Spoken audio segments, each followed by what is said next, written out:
Good evening and happy साबत to all. मैं आप सबको स्वागत करता हूं इस विश्व में। और आगे बढ़ने से पहले मैं चाहता हूं एक वचन पढ़ो। और ये गलतियों का किताब 3 उसका 28 और 29 में लिखा हुआ है। और इसमें यह कहती है, अब ना कोई यहूदी रहा और ना यूनानी, ना कोई दास ना स्वतंत्र, ना कोई नर ना नारी, क्योंकि तुम सब मसीह यीशु में एक हो। और यदि तुम मसीह के हो तो अब्राहम के वंश और प्रतिज्ञा के अनुसार वारिस भी हो। इस सुंदर वचन के साथ हम फिर से आप सबका हम स्वागत करते हैं, जो यूट्यूब में जुड़े हुए हैं, जो जूम में हैं और जो जुड़ने वाले हैं। सभी को हम हार्दिक अभिनंदन और स्वागत करते हैं। चलिए हम इस प्रोग्राम को आगे बढ़ाएंगे। उससे पहले हम छोटा सा हम दुआ करेंगे। हे हमारे पिता, आपको हम बहुत बहुत धन्यवाद देते हैं सुंदर समय के लिए। धन्यवाद देते हैं कि हम सबको सुरक्षित और भले चंगे रखे हैं। धन्यवाद देते हैं कि हमारे लिए आपने खून बहाए हैं, उस खून से हमारे पापों को क्षमा किए हैं। हे पिता, हम सब यहाँ पर एकत्रित हुए हैं आपका महिमा करने के लिए। जो जूम में जुड़े हुए हैं उनके संग हो, जो यूट्यूब में हैं और जो जुड़ने वाले हैं। और ख़ास करके हम प्रार्थना करते हैं जो दुख और तकलीफ में हैं उनके संग हो, उनको दाहिने हाथ से छू और चंगा कर, ताकि हम सब एक साथ होकर आपका महिमा करने सके। विशेषकर हम प्रार्थना करते हैं जो इस प्रोग्राम में पार्टिसिपेट ले रहे हैं उनके संग हो और उनके मुख से बातें कर, ताकि जो भी वचन आए, जो भी आवाज़ आए, आपका महिमा के लिए होने सके। हे पिता, मांगना तो बहुत है लेकिन आप सबको जानते हैं। अगर हम किसी तरह से ज़्यादा मांगे हैं पर वो हमें माफ़ कर दे। अगर हम किसी के लिए और किसी चीज़ के लिए अगर हम कम मांगे हैं तो आपका दया दिखा कर उसे पूरा कीजिए। हे पिता, अब फिर से इस प्रोग्राम को और सभी को आपके हाथ में सौंपते हुए छोटा दुआ ख्रिस्त के नाम से मांगा हूँ, सुन दया से ग्रहण कर।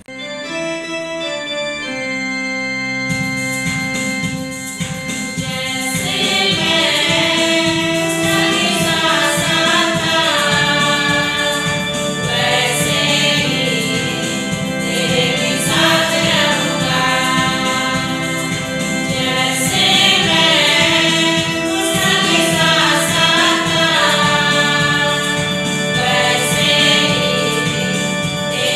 साथ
यहाँ जिनीवा में सुधारकों की दीवार उस भूमि की याद दिलाती है जो इस शहर में प्रोटेस्टेंट सुधार में निभाई थी।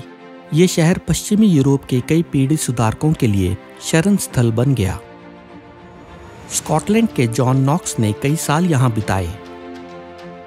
हॉलैंड और स्पेन के प्रोटेस्टेंट और फ्रांस के हिगुनॉट्स सभी ने यहाँ शहर में शरण मांगी, लेकिन उन्होंने कहीं और से सुसमाचार का प्रचार किया। निस्संदेह इस शहर को अक्सर द प्रोटेस्टेंट रोम के रूप में कहा जाता रहा है।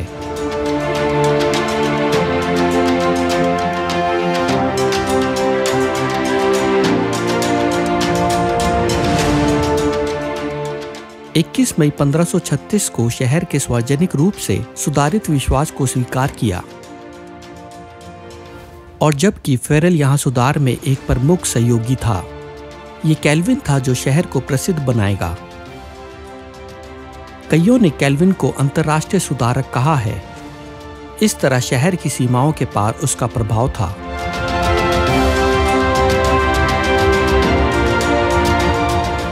कैल्विन ने केंद्र विचार विकसित किया।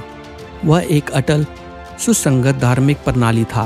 बाइबल के आधार पर उत्पन्न और बचाव किया जा सकता है। कैल्विन की सबसे बड़ी विरासत यकीनन कोई सिद्धांत नहीं था, बल्कि एक प्रमाण है कि बाइबल कैसे सेवा कर सकती है, ईसाई विश्वास और बुनियाद की एक स्थिर समझ की नींव के रूप में।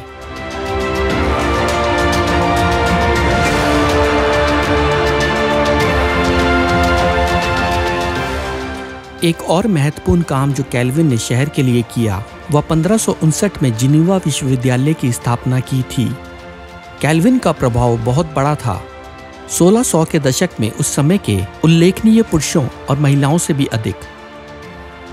उसका प्रभाव इंग्लैंड, स्कॉटलैंड, फ्रांस, जर्मनी तक फैल गया। यहाँ दूर दूर तक फैला हुआ था। वास्तव में इस शहर के 1700 से अधिक प्रचारकों को अकेले फ्रांस से भेजा गया था। फ्रांस में 1785 कलीसियाएं बनाई गईं और प्रचारक को यहाँ प्रशिक्षित किया गया। उन्होंने एक भूमिगत नेटवर्क प्रणाली का इस्तेमाल किया, वैसे ही जैसे दूसरे युद्ध में फ्रांसीसियों द्वारा किया गया था, और वे घर घर जाकर अपना रास्ता बनाएंगे जब तक वे फ्रांस के देश में अपने काम के स्थान पर नहीं पहुंच जाते।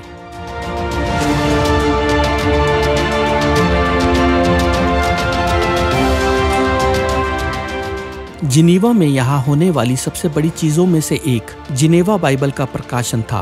पहला अंग्रेजी संस्करण जिसमें आयत की संख्या थी।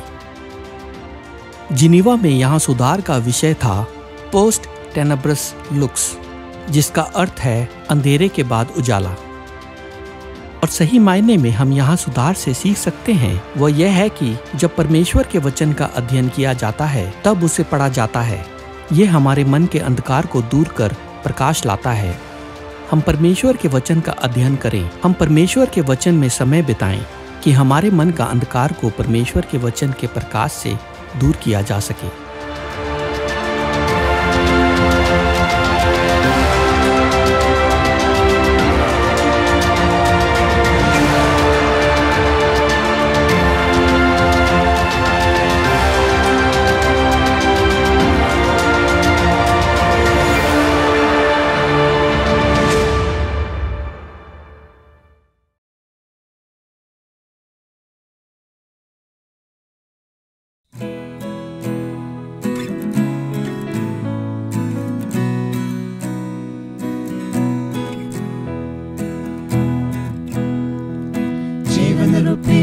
डुंगा आहे पाप रूपी समुद्र माझे जीवन रूपी मोर डुंगा आहे पाप रूपी समुद्र माझे हिलेला डोलेला डर लागेला प्रभु तो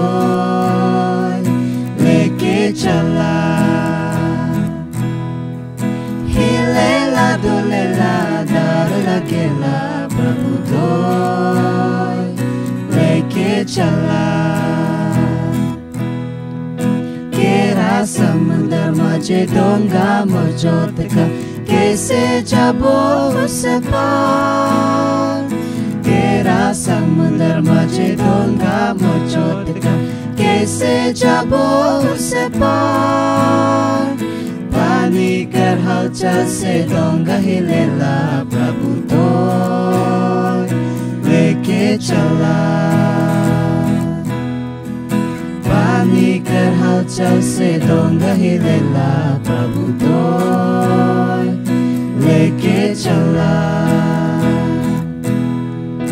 जीवन रूपी मोर डोंगा आहे पाप रूपी समुद्र माझे जीवन रूपी मोर डोंगा आहे पाप रूपी समुद्र माझे हिलेला डोलेला डर लगेला प्रभु तो लेके चला हिलेला डोलेला डर लगेला प्रभु तो लेके चला Canto चला माने डोंगा में जा तेरा संकट और दुख आएला जे canto चला माने डोंगा में जा तेरा संकट और दुख आएला संकट के समय में शांति दिवेला प्रभु तो लेके चला समय में शांति दिवेला प्रभु तो लेके चला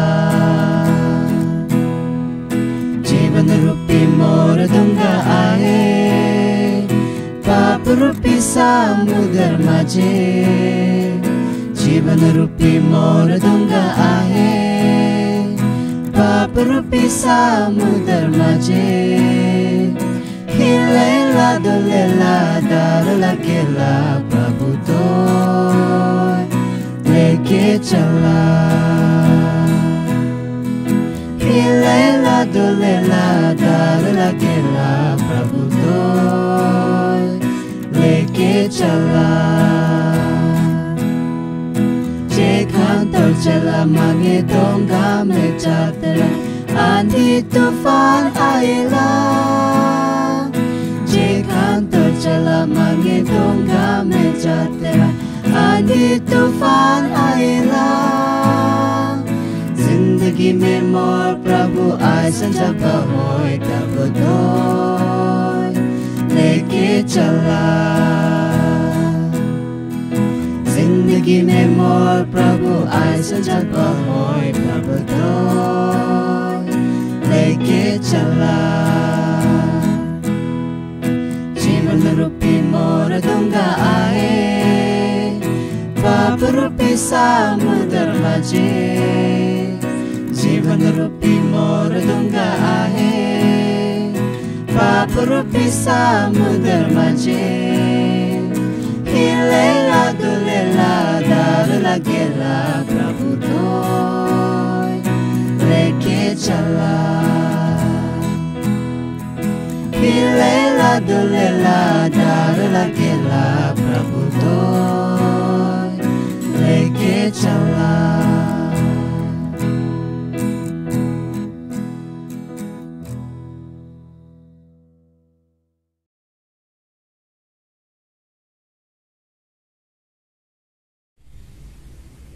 मैं ईश्वर को धन्यवाद देता हूं कि मुझे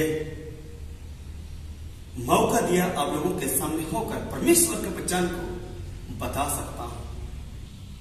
परमेश्वर के वचन को शुरू करने के पहले चलिए हम लोग प्रार्थना करते हैं। हे हमारे स्वर्ग के महान दयालु पिता, हम आपको धन्यवाद देते हैं कि आपने हमें मौका दिया कि हम इतनी पुरानी एक साथ होकर आपका वचन को पढ़ सकते हैं, सुन सकते हैं। पिता, हमें बुद्धि और ज्ञान से परिपूर्ण कर, ताकि आपका वचन को हम लोग समझ सके, उसके अनुसार चलने लायक बनने पाए। पिता, हम लोग पापी नादान बालक है, पाप गुना को क्षमा कर। इस छोटी विनती यीशु ख्रिस्त के नाम से मांगते हैं, सुन और ग्रहण कर, आमीन। उस दिन को याद करता हूं जब हमारे प्रिंसिपल पतरस मुर्मू ने कहा कि आज रात मैराथन प्रेयर है, मैराथन प्रार्थना है। इसमें भाग लेने के लिए हम लोग का नाम भी शामिल किया गया है।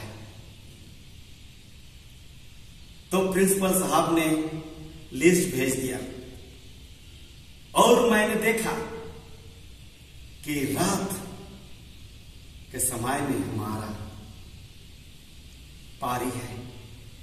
हम लोग बहुत इच्छुक हो गए, वी वर एक्साइटेड कि हम लोग एक साथ मिलकर इस रात को मंडली के सदस्यगण प्रार्थना कर लेंगे। कितना ही आनंद का बात है।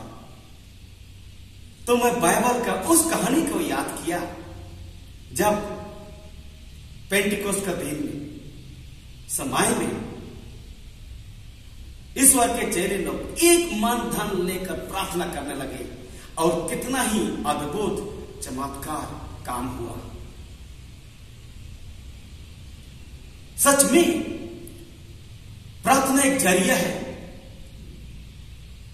प्रार्थना एक जरिया है जिसके द्वारा हम परमेश्वर से हर वक्त बातें कर सकते हैं।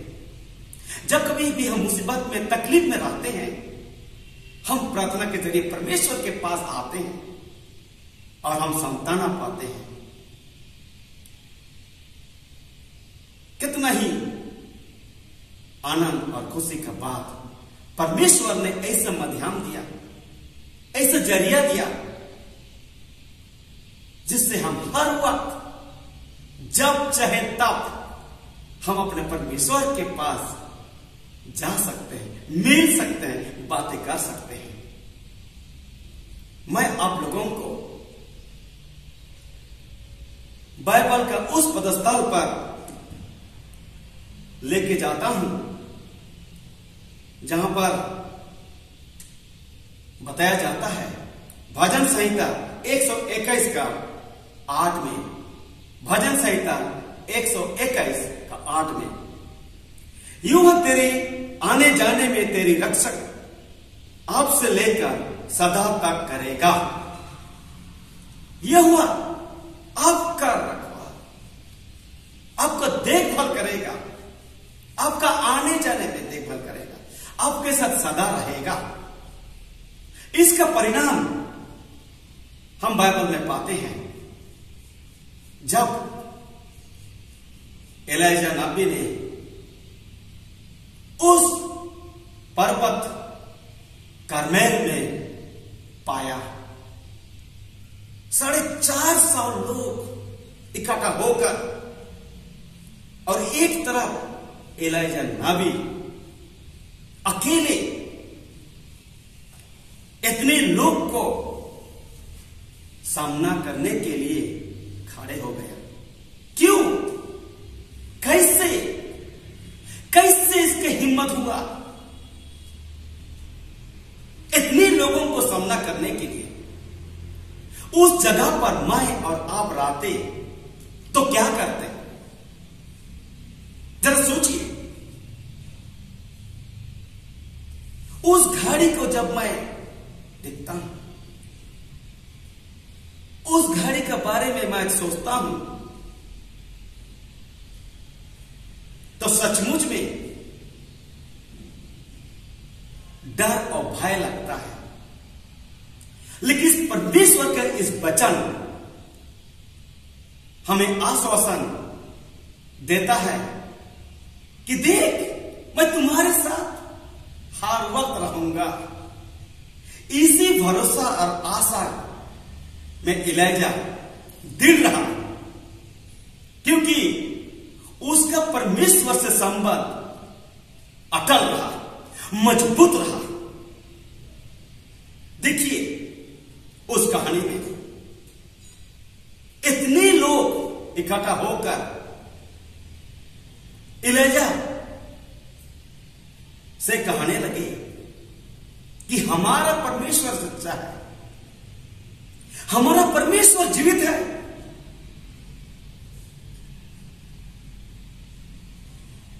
इलाइजा ने कहा, मेरा परमेश्वर सच्चा है, मेरा परमेश्वर जीवित है। अब इस बीच में क्या किया जाए? 450 से अधिक लोग अन्य जाति जो परमेश्वर पर विश्वास नहीं करते, ये लोग एक तरफ और एक ही व्यक्ति इलाइजा एक तरफ। इसका साहस कहां से आया? इसका साहस यही वचन से आया कि परमेश्वर मेरा साथ रहेगा, मेरे आने जाने में रहेगा और सदा तक रहेगा। तो चलिए, आप कितनी देर तक इस सोच में रहेंगे?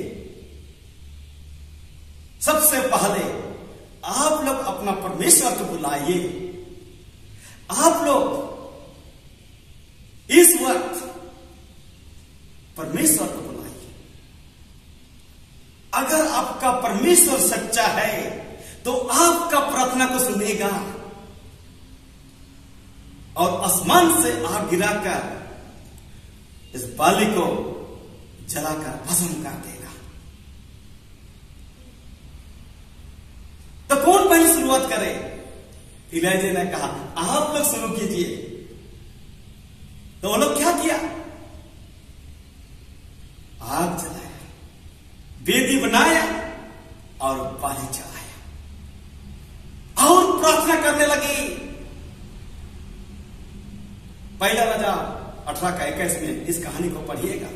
और वो लोग प्रार्थना करने लगे, गिड़गिड़ाने लगे, लेकिन कोई निशाना, कोई चीज नहीं दिखाई दिया। फिर इलाइजा कहता है, शायद तुम्हारा परमेश्वर सो रहा है, तुम्हारा परमेश्वर सो रहा है। चिल्लाइए और पुकारिए ताकि आपका परमेश्वर अपना नींद से जग जाए और ऊपर से आग के द्वारा आपका जवाब मिल जाए।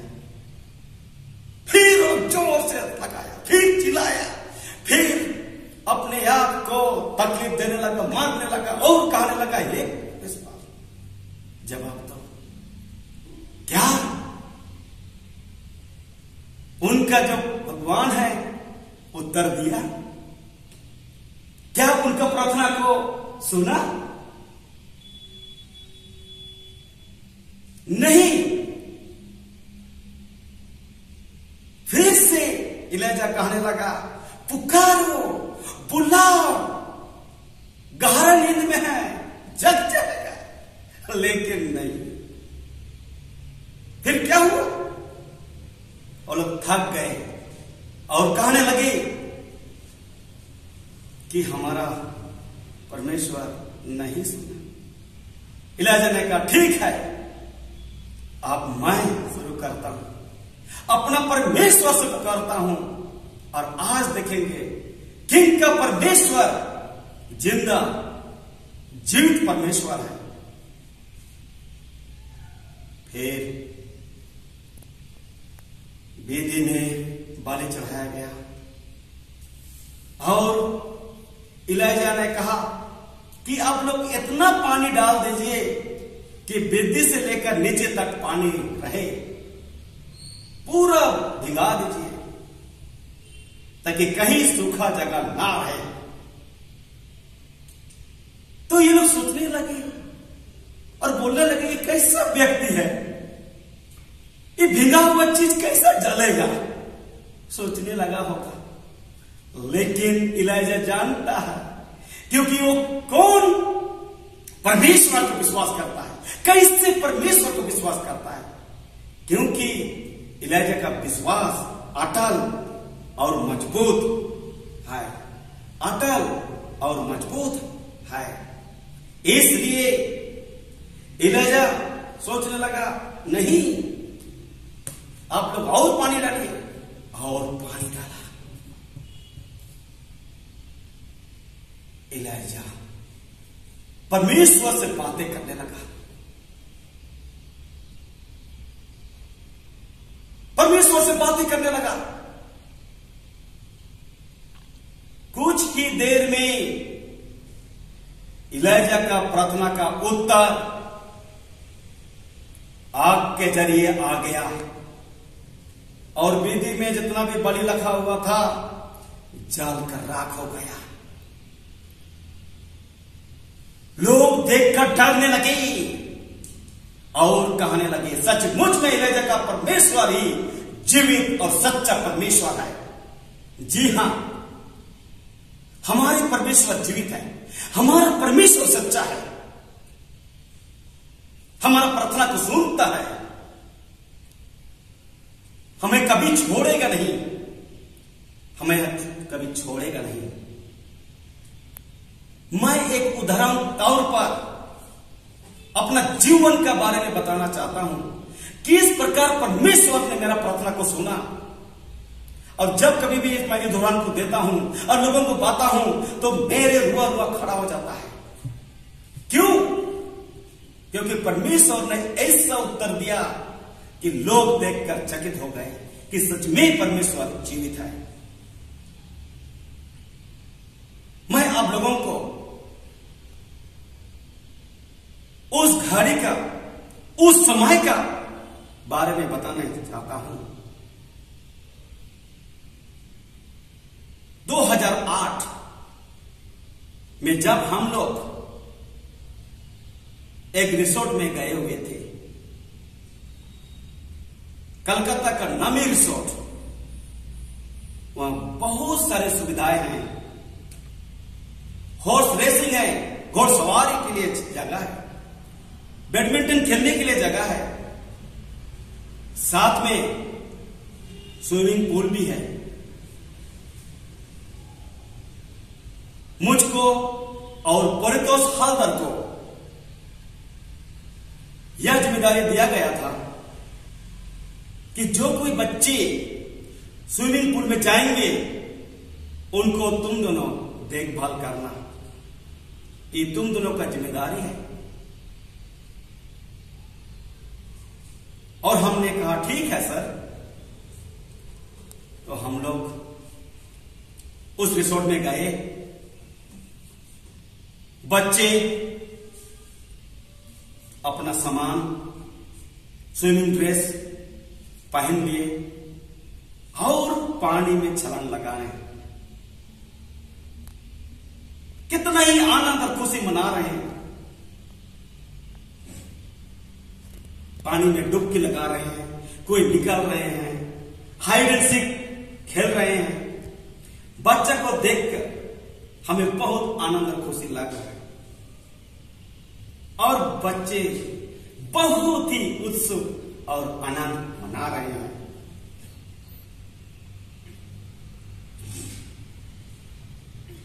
अचानक एक लड़का जिसका नाम है हार्दिक खत्री, उन्होंने चिल्लाया, sir, here is the body in the water. Here is the body in the water. मैंने जैसा सुना कि पानी के नीचे बॉडी है, मैं कांपने लगा, मैं डरने लगा। अब मैं सोचने लगा अब मेरा जिंदगी अधूरा ही रह जाएगा, मुझे जेल का हवा खाना पड़ेगा, मेरा पूरा शरीर कांपने लगा, मैं क्या करूं? मैंने पानी में छलांग मारा और मैं चले गए और सचमुच में देखा पानी के नीचे एक बॉडी है। कब से वो बॉडी पानी के नीचे पड़ा हुआ है किसी को मालूम नहीं है। मैंने उस बॉडी को पानी से ऊपर उठाया, स्विमिंग पूल का तट पर लेके आया और मैं लोगों को कहने लगा, हेल्प हेल्प हेल्प। परंतु सब कोई डरने लगा कोई भी बॉडी का सामने नहीं आया। मैं रोने लगा, मैं कहने लगा मैं क्या करूं। मैंने परमेश्वर से प्रार्थना किया, हे परमेश्वर, इस बालक को जीवन दे दे, इस बालक को जीवन दे दे परमेश्वर। कुछ देर में पुलिस आ जाएंगे और मुझे पुलिस लेके जाएंगे। मेरा परिवार है परमेश्वर, मुझे बचा ले। फिर बच्चा का आंख में देखता हूं, बच्चा का शरीर को छूता हूं, उसमें जाने नहीं है। कितने देर से पानी के नीचे डूबा हुआ था किसी को मालूम नहीं है। ऐसा शरीर मेरा सामने है, मैं क्या करूं। फिर मैं घुटने टेक कर प्रार्थना कर रहा हूं, हे परमेश्वर, अब तो अभी तक इसको जान नहीं दिया है, अब सुन रहे हैं ना परमेश्वर, अब सुन रहे हैं प्रार्थना, हे परमेश्वर जान दे। लेकिन वहां कोई उत्तर नहीं। मैं रोने लगा, मैं पुकार पुकार कर रोने लगा। फिर छूता हूं शरीर को और कहता हूं, परमेश्वर, अब तो अभी तक इसको जान नहीं दिया है, क्या मेरा प्रार्थना को सुन रहे हैं। अचानक आवाज आता है और कहता है,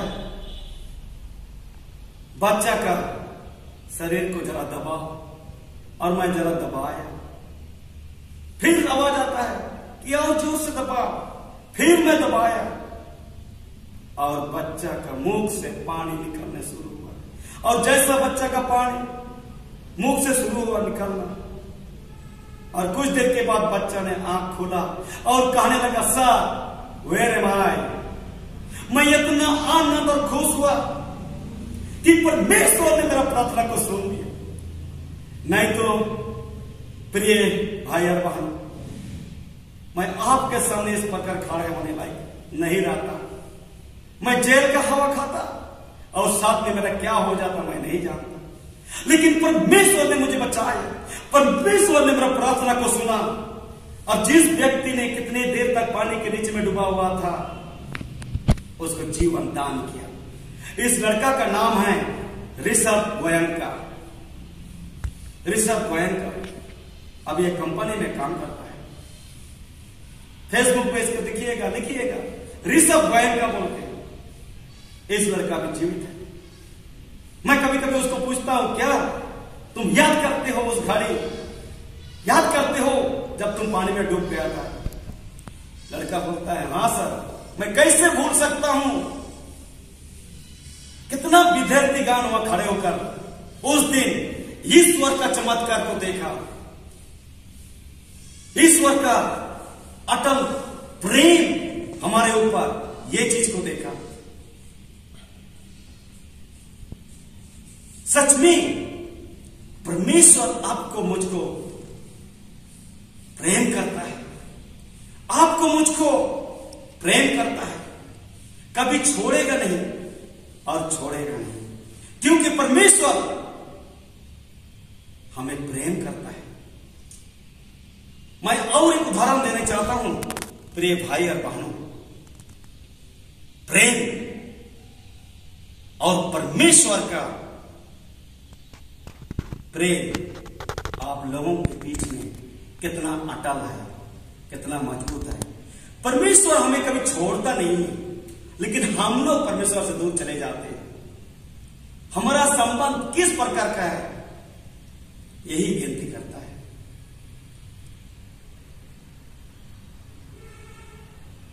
उन्नीस 88 का बात है, जब मैं रुड़की स्कूल में पढ़ता था। मेरा दोस्त ने, मैं कह रहा हूं मेरा दोस्त ने, लेकिन मैं नहीं जानता हूं किसने मेरे पास एक बैरन चिट्ठी भेजा, अ लेटर विदाउट टिकट। और उस चिट्ठी रुड़की स्कूल का अकाउंटेंट के पास पहुंचा और उस वक्त 87-88 अकाउंटेंट था डॉक्टर आतर सिंह। डॉक्टर आतर सिंह ने